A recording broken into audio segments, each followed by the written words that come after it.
মৰমৰ ছাত্ৰ ছাত্ৰীসকল, তোমালোকক মই মোৰ চেনেলটোলৈ স্বাগতম জনাইছোঁ। আজি মই ক্লাছ 7ৰ সমাজ বিজ্ঞান পাঠ্যপুথিৰ পাঠ 11 গুপ্ত সাম্ৰাজ্যৰ উত্থান পাঠটোৰ অনুশীলনীৰ প্ৰশ্নসমূহৰ উত্তৰসমূহ আলোচনা কৰিম। গতিকে তোমালোকে ভিডিঅ'টো প্ৰথমৰ পৰা শেষলৈকে চাবা। অনুশীলনীৰ 1 নম্বৰত দিয়া আছে উত্তৰ লিখা। ক নম্বৰ প্ৰশ্নটো হৈছে কোনে গুপ্তবংশ প্ৰতিষ্ঠা কৰিছিল? তোমালোকে উত্তৰত লিখিবা শ্ৰীগুপ্তই গুপ্তবংশ প্ৰতিষ্ঠা কৰিছিল। খ নম্বৰ প্ৰশ্নটো হৈছে কোনজন গুপ্ত সম্ৰাটে প্ৰথম মহাৰাজাধিৰাজ উপাধি লৈছিল? তোমালোকে উত্তৰত লিখিবা প্ৰথম চন্দ্ৰগুপ্তই প্ৰথম মহাৰাজাধিৰাজ উপাধি লৈছিল। গ নম্বৰ প্ৰশ্নটো হৈছে এলাহাবাদ প্ৰশস্তিৰ লেখকগৰাকীৰ নাম কি? তোমালোকে উত্তৰত লিখিবা এলাহাবাদ প্ৰশস্তিৰ লেখকগৰাকীৰ নাম হৈছে হৰি সেন। ঘ নম্বৰ প্ৰশ্নটো হৈছে গংগা উপত্যকাত থকা বন্দৰটোৰ নাম কি? তোমালোকে উত্তৰত লিখিবা গংগা উপত্যকাত থকা বন্দৰটোৰ নাম হৈছে তাম্ৰলিপ্তি। ঙ নম্বৰ প্ৰশ্নটো হৈছে সমুদ্ৰগুপ্তৰ সমসাময়িক কামৰূপৰ ৰজাজনৰ নাম কি আছিল? তোমালোকে উত্তৰত লিখিবা সমুদ্ৰগুপ্তৰ সমসাময়িক কামৰূপৰ ৰজাজনৰ নাম হৈছে পুষ্যবৰ্মন। 2 নম্বৰত দিয়া আছে ক্ৰম অনুসৰি লিখা। ইয়াত দিয়াবোৰ ক্ৰম অনুসৰি লিখিলে হ'ব। তোমালোকে উত্তৰত লিখিবা শ্ৰীগুপ্ত, পুষ্যবৰ্মন, হৰি সেন, ফাহিয়ান, স্কন্দগুপ্ত। 3 নম্বৰত দিয়া আছে শুদ্ধ অশুদ্ধ নিৰ্ণয় কৰা। ক নম্বৰ উক্তিটো হৈছে প্ৰথম চন্দ্ৰগুপ্তই কামৰূপ দবাক জয় কৰিছিল। এই উক্তিটো অশুদ্ধ, গতিকে তোমালোকে উত্তৰত লিখিবা অশুদ্ধ।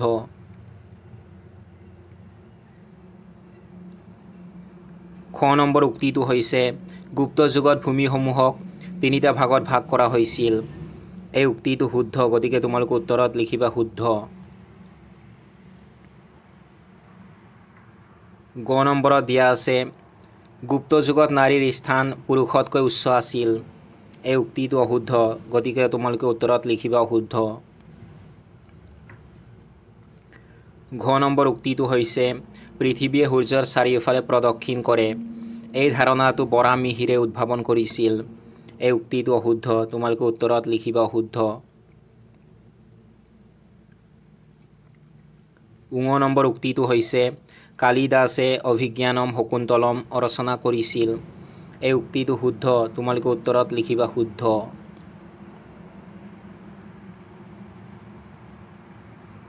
চাৰি নম্বৰত দিয়া আছে ক অংশৰ লগত খ অংশ মিলোৱা। ক অংশত ক নম্বৰত দিয়া আছে চপৰা। এইটো তোমালোকে খ অংশত দিয়া ঘ নম্বৰ বন্দৰ এইটোৰ লগত মিলাই দিবা। তাৰ পাছত তোমালোকক ক অংশত দিছে খ নম্বৰত হৰি সেন। এইটো তোমালোকে খ অংশত দিয়া ক নম্বৰ এলাহাবাদ প্ৰশস্তি এইটোৰ লগত মিলাই দিবা। তাৰ পাছত তোমালোকক ক অংশত দিছে গ নম্বৰত ভৰত। এইটো তোমালোকে খ অংশত দিয়া ঙ নম্বৰ নাট্য শাস্ত্ৰ এইটোৰ লগত মিলাই দিবা। তাৰ পাছত তোমালোকক ক অংশত দিছে ঘ নম্বৰত বৰাহমিহিৰ। এইটো তোমালোকে খ অংশত দিয়া খ নম্বৰ বৃহৎ সংহিতা এইটোৰ লগত মিলাই দিবা। তাৰ পাছত তোমালোকক ক অংশত ঙ নম্বৰত দিছে সুশ্ৰুত। এইটো তোমালোকে খ অংশত দিয়া গ নম্বৰ চিকিৎসা শাস্ত্ৰবিদ এইটোৰ লগত মিলাই দিবা।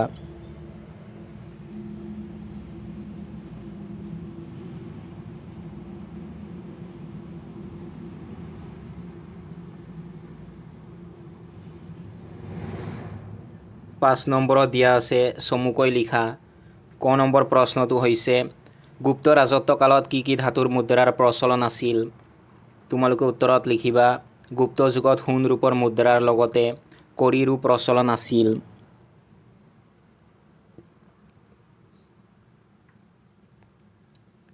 খ নম্বৰ প্ৰশ্নটো হৈছে গুপ্তসকলে ৰপ্তানি কৰা সামগ্ৰীবোৰৰ এখন তালিকা প্ৰস্তুত কৰা।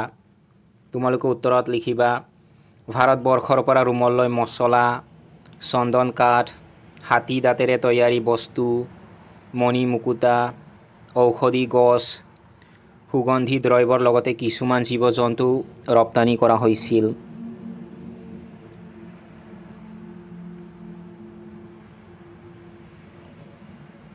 গ নম্বৰ প্ৰশ্নটো হৈছে গুপ্ত ৰাজত্বকালত কি কি বৃত্তিধাৰীৰ লোকে বাস কৰিছিল?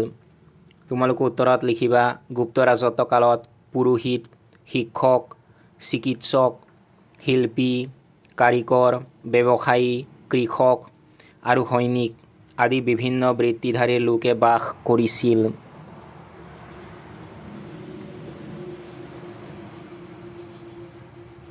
ঘ নম্বৰ প্ৰশ্নটো হৈছে গুপ্ত ৰাজত্বকালৰ 5বিধ স্থাপত্য কলাৰ নিদৰ্শন উল্লেখ কৰা। তোমালোকে উত্তৰত লিখিবা গুপ্ত ৰাজত্বকালৰ 5বিধ স্থাপত্য কলাৰ নিদৰ্শন হ'ল সাঁচীৰ বিষ্ণু মন্দিৰ, দেওগড়ৰ দশাৱতাৰ মন্দিৰ, আইহোলৰ দুৰ্গা মন্দিৰ, সাৰনাথৰ ধ্যানমগ্ন বুদ্ধ, মথুৰাৰ থিয় দি থকা বুদ্ধ মূৰ্তি।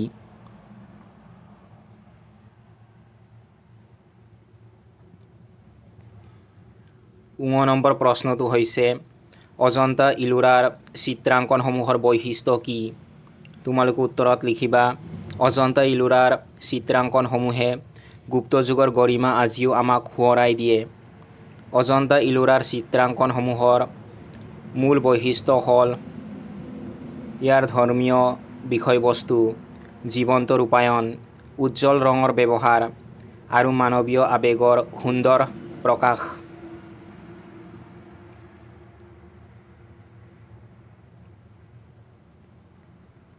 প্ৰথম 6 নম্বৰ প্ৰশ্নটো হৈছে অসমৰ ক'ত ক'ত গুপ্ত স্থাপত্য ভাস্কৰ্যৰ প্ৰভাৱ পৰিলক্ষিত হয়? তোমালোকে উত্তৰত লিখিবা অসমৰ দ পৰ্বতীয়া, তেজপুৰ, মিকিৰ আতি নগাঁও, বৰগংগা নগাঁও, দেওপাহাৰ নুমলীগড়, কামাখ্যা গুৱাহাটী আৰু বৰমেধি পাৰা দুধনৈত গুপ্ত স্থাপত্য ভাস্কৰ্যৰ প্ৰভাৱ পৰিলক্ষিত হয়।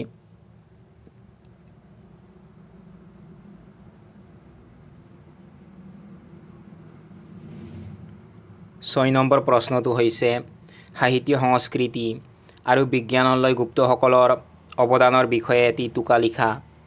তোমালোকে উত্তৰত লিখিবা গুপ্ত যুগত সাহিত্য, সংস্কৃতি আৰু বিজ্ঞানৰ ক্ষেত্ৰত অভূতপূৰ্ব উন্নতি হৈছিল। সংস্কৃত ভাষাই উচ্চ শ্ৰেণীৰ ভাষাৰ মৰ্যাদা লাভ কৰিছিল আৰু মহাকবি কালিদাস, ভৰত, শূদ্ৰক, বিশাখা দত্ত আদি পণ্ডিতে বিভিন্ন ৰচনাৰে সাহিত্যৰ ভঁৰাল চহকী কৰিছিল। বিজ্ঞানৰ ক্ষেত্ৰত আৰ্যভট্টই পৃথিৱীৰ সূৰ্যৰ চাৰিওফালে ঘূৰা আৰু চন্দ্ৰগ্ৰহণৰ বৈজ্ঞানিক ব্যাখ্যা আগবঢ়াইছিল। গণিতত দশমিক পদ্ধতি, শূন্যৰ ব্যৱহাৰ আৰু স্থানীয় মানৰ ধাৰণা এই যুগতে উদ্ভাৱন হৈছিল। বৰা মিহিৰৰ বৃহৎ সংহিতা আৰু চৰক সুশ্ৰুতৰ চিকিৎসা শাস্ত্ৰও এই যুগৰ অৱদান।